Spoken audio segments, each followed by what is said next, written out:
As I said in my last video, I believe Dominion by the British historian Tom Holland is the most important book written this century. It is a book about the domain of Jesus Christ, His majesty and power as it has grown over the centuries.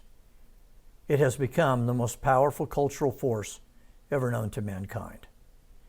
One reason Christianity has become so powerful as a religious and cultural force is the willingness of Christians to suffer and die for their faith.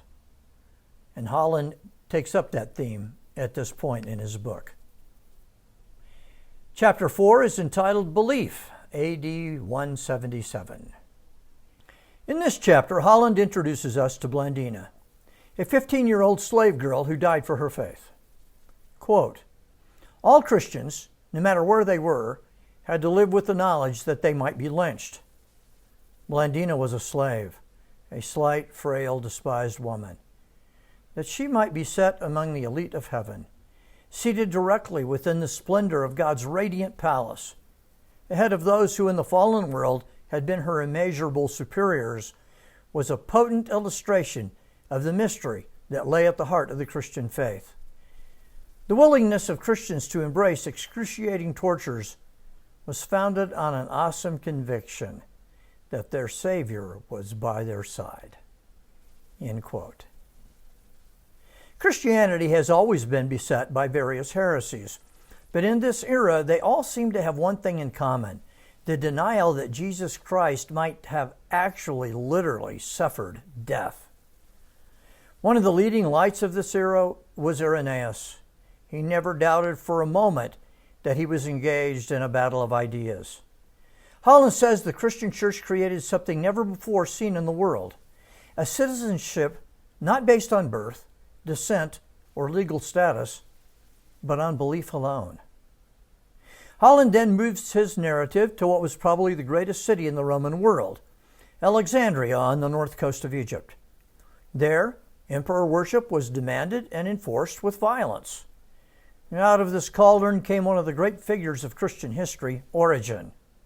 Quote, "To live in Alexandria, even for the most devout follower of Christ, was to experience the full, dazzling potency of Greek culture." End quote. The Greeks and Romans built towering monuments to their religion and culture. But Origen knew Christianity had something better, a monument made of living stones. It was Origen who first said, "Whatever men have rightly said, no matter who or where, is the property of us Christians." In other words, all truth is God's truth. The 3rd century AD saw the Roman Empire begin to unravel. There had to be a reason. The pagans decided it was because their gods were offended. So everyone was ordered to pay homage to them. Some refused such worship, among whom was Origen. He was tortured terribly and died within a year of his wounds. But within 2 generations, the persevering Christian church finally was declared a legal religion by the Emperor Constantine. He discovered something new and interesting about the faith. For Christians, true religion did not consist of proper rituals or sacrifices. It consisted of correct belief. Thus, the emperor summoned Christian leaders to a council in the city of Nicaea, and there the bishops did something that had never been done before in the history of the world. They made a declaration of belief that claimed itself universal. And although he did not know it, Constantine, by accepting Christ as his Lord, had imported directly into the heart of his empire a new and unpredictable source of power. Chapter 5, Charity, AD 362. Julian the Apostate became the Roman emperor around AD 360. He was chagrined that worship of the pagan gods had fallen off so precipitously. What Julian failed to realize was that, quote, "the gods cared nothing for the poor. To think otherwise was airhead talk," quote. Julian proposed combating the new faith with a pagan religion of his own. However, quote, "the young emperor, sincere as he was in his hatred of the Galilean teachings and regretting their impact on all he held dear, was blind to the irony of his plan for combating them." End quote. What was this plan? It was irredeemably Christian. He wanted to out-Christian the Christians. We see the same thing today. The atheists and self-described pagans who comment on my channel claim to be better people than Christians. And how do they judge themselves better? By Christian standards, of course. Julian learned an iron law of charity. Compassion for the poor cannot be summoned out of nothing.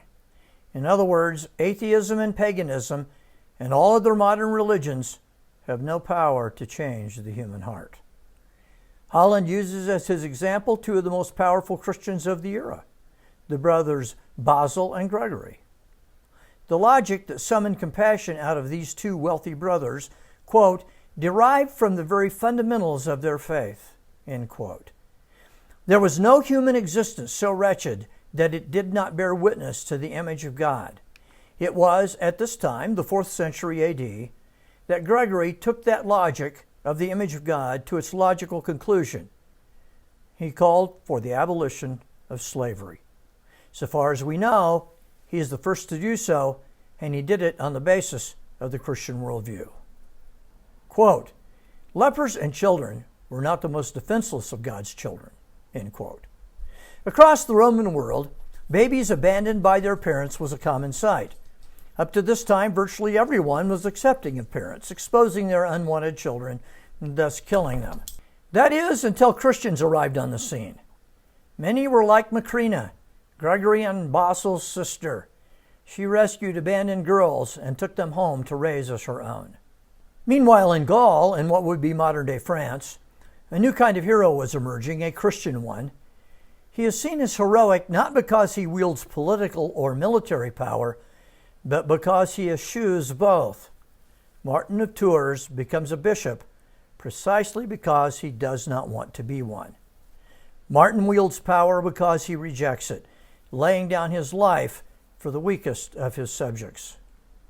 On the north coast of Africa, obscure by any account, there arises at this time one of the brightest lights in the history of the human race, Augustine.